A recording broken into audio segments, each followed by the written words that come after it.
Ababa is obviously transformed fully. አዲስ አበባ በግልጽ እንደሚታየው ሙሉ በሙሉ እየተቀየረች ነው። እኔ ከአዲስ አበባ ማንቸስተር ዩናይትድ ኪንግደም እመላለሳለሁ።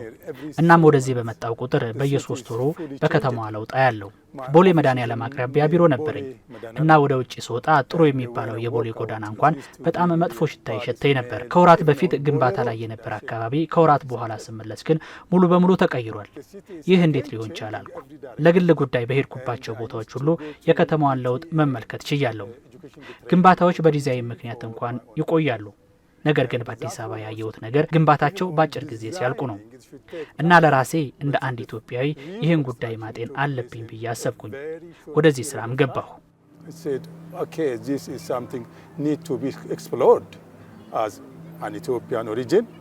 I think there is something special here. እዚህ የሆነ የተለየ ነገር እንዳለ ይሰማኛል። ሰዎች ስለ አዲሱ የአድዋ መታሰቢያ፣ ስለ ሙዚየሙና ስለ መሳሰሉት ያውቃሉ። መጽሐፋችንን ሲያነቡ ደግሞ ከጎዳና ላይ ስለተነሱ ሴቶችና ስለ መሳሰሉት ነገሮች የተከናወኑትን ልማቶች ይረዳሉ።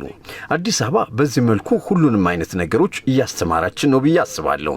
እኛ ለአዲስ አበባ ልንሰጣት ከምንችለው በላይ አዲስ አበባ ብዙ ትምህርቶችን መልሳ ልትሰጠን ትችላለች።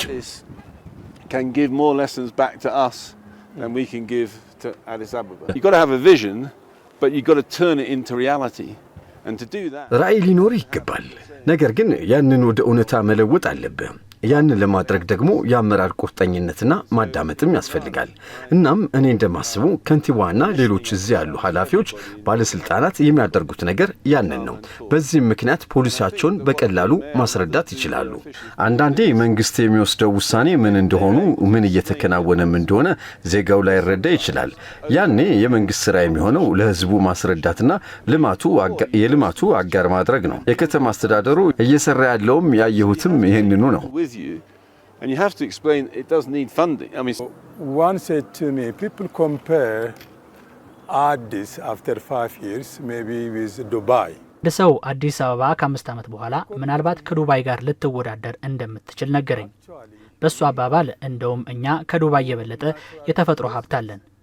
እናም ሀገሪቱ በሰላም ከቀጠለችና ኢኮኖሚያዊ እድገቱም ከቀጠለ አዲስ አበባ ከዱባይ የተሻለች ትሆናለች። ሌላው ሲንጋፖር የኖረ አስተያየቱን የሰጠኝ ሰው ደግሞ ሲንጋፖር ከዓለም ምርጥ ሀገራት አንዷ ስትሆን አዲስ አበባ አሁን ባለችበት ሁኔታ ከቀጠለች በዓለም ላይ ካሉ ምርጥ ከተሞች አንዷ ትሆናለች አለኝ። ያናገርኳቸው ሰዎች የሰጡኝ ሀሳብና ያየሁት ነገር ስለ ከተማዋ እድገት እንዳምን አደረገኝ። ፉን አጠናቀን ከጨረስንም በኋላ ቢሆን የከተማዋ ለውጥ አዲስ አበባን በዓለም ላይ ካሉ ምርጥ ከተሞች አንዷ የሚያደርጋት ነው። Now I'm convinced based on what I've seen